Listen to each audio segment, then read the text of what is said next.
Assalamualaikum warahmatullahi wabarakatuh. Halo semuanya, perkenalkan nama aku Adinda Dinandira Filina. Aku mahasiswi Fakultas Psikologi jurusan Psikologi Islam angkatan 2023 dari UIN Raden Fatah Palembang.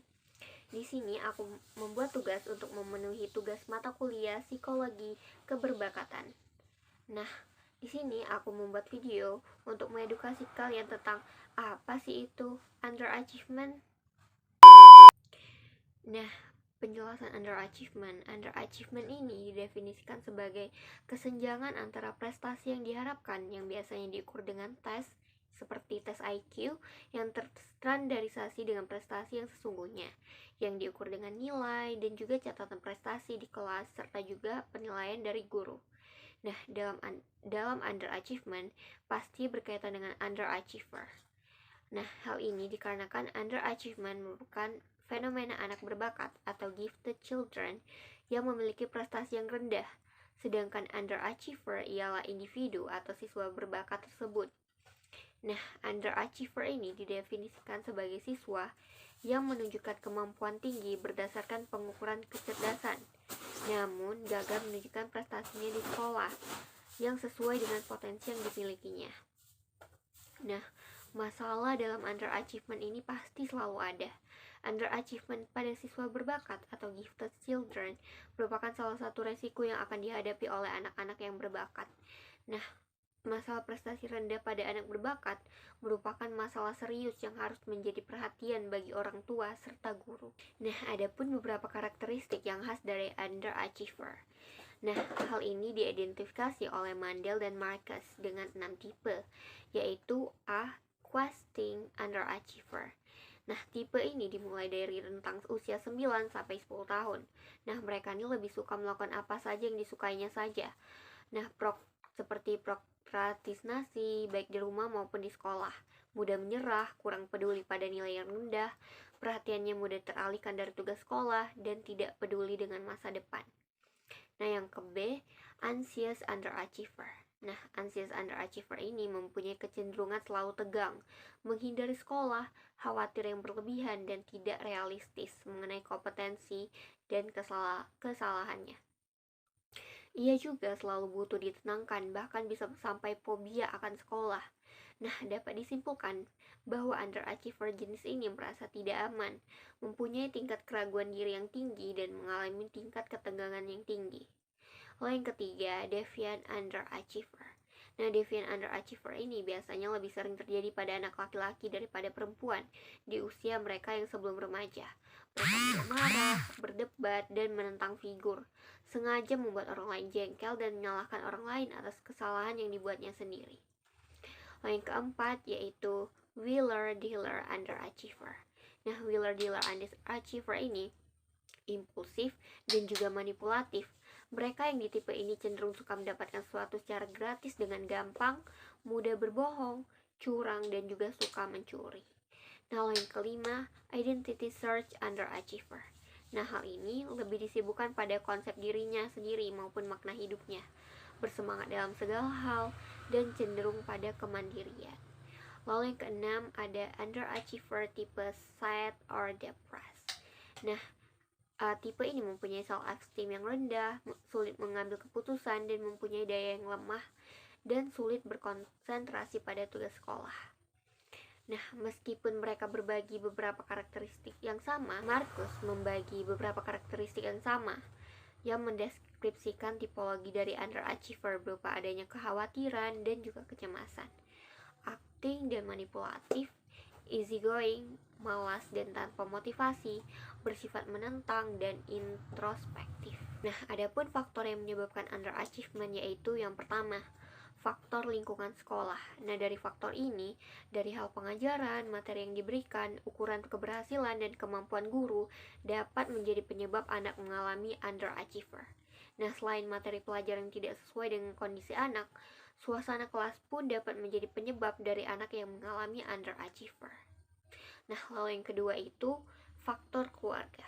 Nah, faktor keluarga ini terkait dengan dukungan positif yang diberikan oleh orang tua. Keluarga yang kurang memberikan dukungan yang positif akan menurunkan prestasi siswa gifted children. Sedangkan keluarga yang memperhatikan prestasi akan memberikan inspirasi pada siswa gifted children untuk meraih prestasi yang lebih tinggi, dan orang tua yang tidak tertarik dengan pendidikan seringkali ditemukan pada siswa yang gifted underachiever. Nah, dari faktor keluarga ini merupakan faktor yang sangat penting yang dapat menyebabkan anak mengalami underachiever. Ekspektasi orang tua yang tinggi terhadap anaknya pun dapat berdampak pada munculnya pertentangan pendapat antara orang tua dan juga anak. Nah, adapun klasifikasi yang dibagi berdasarkan beberapa hal, yaitu berdasarkan pengukuran, rentang waktu, berlangsungnya underachiever, dampaknya terhadap individu maupun orang lain, dan luas pengaruhnya dalam diri individu. Yang pertama adalah klasifikasi berdasarkan pengukuran, yang meliputi yang pertama, tidak diketahui, yaitu gejala underachiever yang tidak ditemukan karena siswa secara konstan menampilkan kemampuannya yang buruk, sehingga kemampuan yang sebenarnya tidak pernah tampil. Nah, dari hasil pengukuran, skor tes, aptitude, dan achievement yang diperoleh relatif rendah. Lalu yang kedua, skor tes aptitude tinggi. Nah, sedangkan skor tes achievement dan nilai ulangannya rendah. Lalu yang ketiga, skor tes achievement standar tinggi. Nilai ulangannya rendah. Rendahnya nilai ulangan disebabkan karena penyelesaian tugas-tugas harian yang tidak pernah selesai. Lalu yang B yaitu klasifikasi berdasarkan rentang waktu, yang meliputi yang pertama ada underachiever sesaat situasional, atau underachiever yang gejalanya muncul hanya sewaktu-waktu dan disebabkan oleh faktor pencetus yang sifatnya gangguan sesaat seperti perceraian orang tua, pindah sekolah, mempunyai minat baru, dan tidak suka dengan guru dan sebagainya.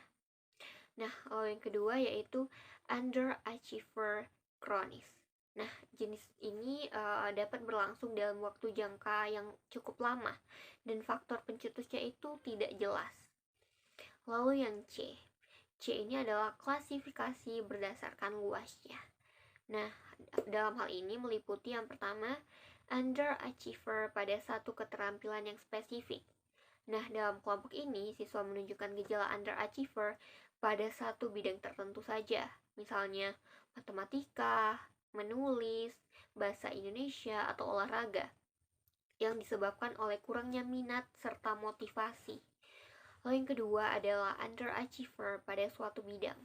Nah, keterampilan yang lebih luas pada kelompok ini, underachiever terjadi pada beberapa keterampilan yang menyangkut keterampilan dasar yang sama, seperti keterampilan bahasa yang menyangkut membaca, lalu keterampilan menulis, dan juga mengarang. Nah, lalu yang ketiga, underachiever secara menyeluruh. Nah, underachiever secara menyeluruh ini, siswa yang tergolong kepada underachiever jenis ini menunjukkan keterampilan yang rendah pada semua bidang keterampilan. Tidak ada satupun mata pelajaran yang mendapatkan nilai lebih baik dari rata-rata kelas, bahkan biasanya di bawah rata-rata. Lalu yang D adalah klasifikasi dampaknya. Hal ini meliputi yang pertama, sedang ringan. Nah, pada siswa underachiever kelompok ini seringkali tidak segera dapat dideteksi karena tingkah lakunya yang tidak terganggu, keadaan emosional dan sosialisasi dengan orang lain tampak normal, dan tidak pula mempengaruhi orang lain. Lalu yang kedua, sedang parah, atau withdrawal atau agresivitas merupakan tindakan coping yang dilakukan oleh siswa underachiever jenis ini. Mereka kayak mengurung diri, seringkali dikucilkan oleh lingkungannya, atau sebaliknya yang menunjukkan tingkah laku yang mengganggu di sekolah ataupun di rumah, sehingga orang-orang di sekitarnya itu kayak merasa terganggu. Nah, maka dari itu, anak yang berbakat yang mengalami fenomena underachievement harus meningkatkan motivasi belajar. Nah, motivasi belajar dalam hal ini yaitu intrinsik maupun ekstrinsik. Hal ini harus diperkuat dengan dukungan orang tua, serta guru, dan juga lingkungannya. Cara belajar ataupun teknik belajarnya pun harus didukung dan diberikan motivasi yang sedemikian rupa. Baik, itu saja penjelasan mengenai underachievement. Saya harap video ini sangat bermanfaat dan dapat mengedukasi kalian semua tentang underachievement pada anak yang berbakat. Sekian, terima kasih. Mohon maaf bila ada salah kata. Dan wassalamualaikum warahmatullahi wabarakatuh. Kamsahamnida.